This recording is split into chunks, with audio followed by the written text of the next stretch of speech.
방금 인권결의안 관련한 의견을 문의한 적도 남측이 기권하겠다는 입장을 알려온 적이 없다고 주장했습니다.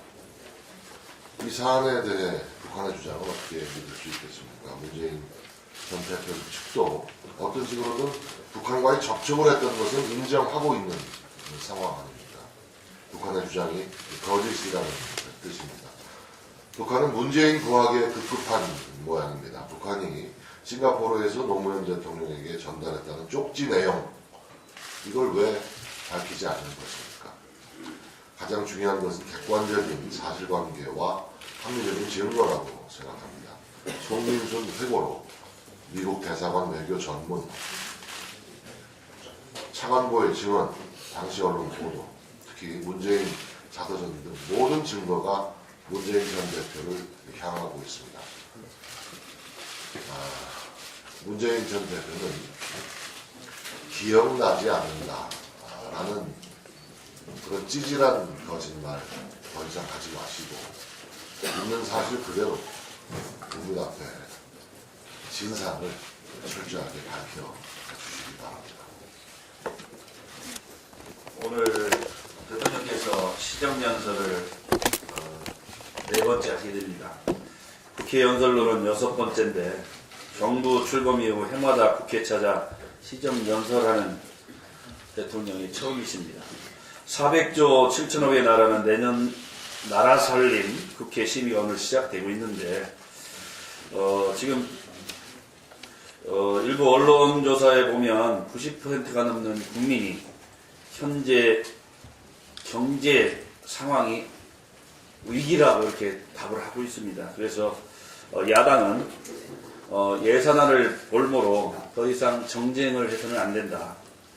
또 여소야대 지형에서 의회 민주주의를 근본적으로 흔들었던 국회의장과 야당 예결위원장 심도 있게 예산을 심의할 수 있도록 적극 협정해야 된다. 그래서 말로만 서민을 위한다는 정치를 할 것이 아니라 진정으로 소모적인 정쟁을 중단하고 심도 있는 예산 심의에 야당이 적극적으로 나서줄 것을 촉구합니다. 이상입니다. 대다수 지역과 정계층에서 나타나고 있습니다. 이는 대통령 취임 이후에 최저 수준인 25%. 이러한 원인은 비선 실세로 알려진 최순실 관련 각종 의혹 제기가 가장 큰 원인으로 분석이 됩니다. 새누리당의 지지율은 송민순 회고록 파문에도 불구하고 더민주당에게 오히려 역전을 당했습니다. 일시적 현상이다. 그리고 지지율에 연연하지 않겠다는 이 발언, 청와대 관계자들은 별 문제 없이 얘기를 합니다. 이런 청와대의 이런 태도가 지지율 하락의 가장 큰 원인이나 참 이 국민의 평가를 겸허히 받아들여서 좀 더 나은 달라진 모습을 보이겠다는 낮은 자세를 보여야 할 것입니다. 우리 청와대와 여당은 한 몸 같은 존재임에도 이 같은 반응은 보수정권 재창출을 위해 노력하는 우리 당에게도 상당히 마이너스 악재일 수밖에 없습니다. 최순실 의혹에 대해서는 청와대를 비롯한 당내의 모든 인사들이 지금 현재 철저히 검찰 수사를 촉구하고 있고 성역 없는 수사를 통해서 명명백백하게 밝히는 것이 중요할 것입니다. 우리 새누리당 새 지도부가 출발한 지 이제 3개월이 지납니다. 이 시점에서 박근혜 정부의 지지율이 25%로 하락하고 당 지지율도 28%대로 하락한 것은 지금 우리 지도부의 현 상황이라고 생각을 합니다. 이는 우리가 정말 민생부터 보고 있는지 우리의 눈이 국민을 향해 있는지 돌아봐야 할 것입니다. 현재 문제가 되고 있는 각종 이슈에 대해 짚고 넘어갈 것은 짚고 넘어가지만 또한 그것에만 매몰되어 인생을 보지 못하는 것도 문제라고 생각을 합니다. 참고해 주시기 바랍니다. 특히 박원순 서울시장이 최근에 제안한 서울시립대 무상 등록금 제안을 학생들이 자체 투표를 거쳐서 거부한 데 대해서 서울시립대 학생들의 깨어있는 청년 정신에 격려와 응원을 보냅니다. 현명하신 우리 국민들께서도 이제는 포퓰리즘 끝이 어디인지 다 알고 계시다는 방증이라고 생각을 합니다. 흔히 포퓰리즘을 지옥으로 가는 길은 선의로 포장되어 있다라고 비판을 하는데, 박원순 시장의 무상 등록금 제안은 선의도 아니고 그저 본인의 대권 욕심에 돈으로 학생들의 표를 사겠다는 저급한 발상에 불과합니다.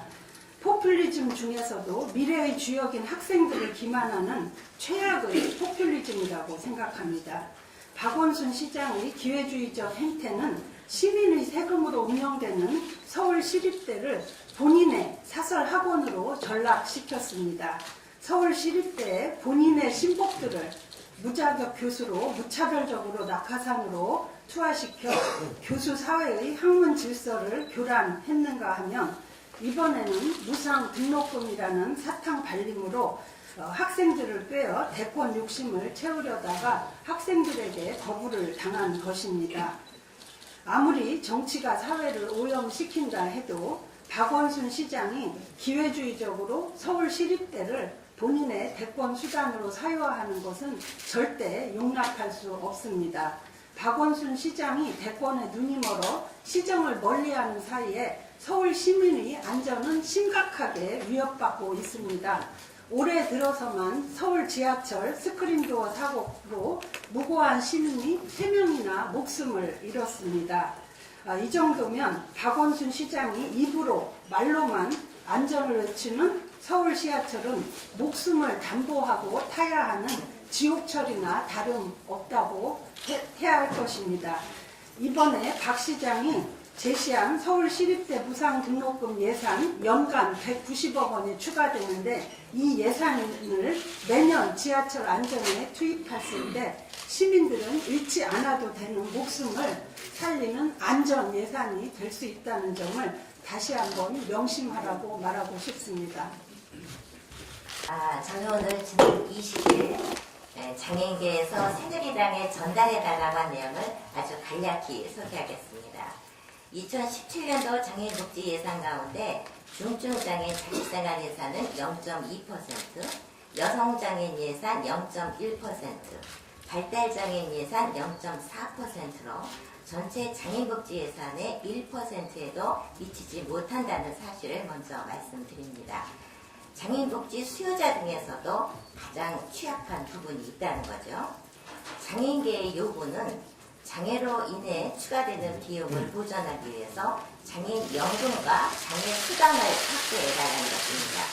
그리고 발달장애인과 여성장애인, 또 중증장애인 자립생활 예산의 증액입니다. 물가는 상승되고 있는데 장애인 복지 예산이 동결되면 그것은 삭감과 다름이 없습니다. 2017년도 장애인 복지 예산에 450만 장애인의 생존권이 달려있다는 것을 잊지 말아주십시오. 이상입니다. 오늘은 인재영입위원회, 중앙여성위원회, 청년여성위원회, 법률자문위원회, 국민공감 전략위원회, 디지털정당위원회, 홍보위원회, 지방자치위원회, 대외협력위원회, 재외국민위원회, 국제위원회, 노동위원회, 재해대책위원회 등 13개 위원 구성안을 협의를 하도록 그렇게 하겠습니다. 그 다음에 그동안에 사고당부로 있었던 광주시당 전남도당 위원장의 사무부총장께서 대응을 해오신 것을 직무대행을 임명하는 의결을 하도록 그렇게 비공개로 진행하겠습니다.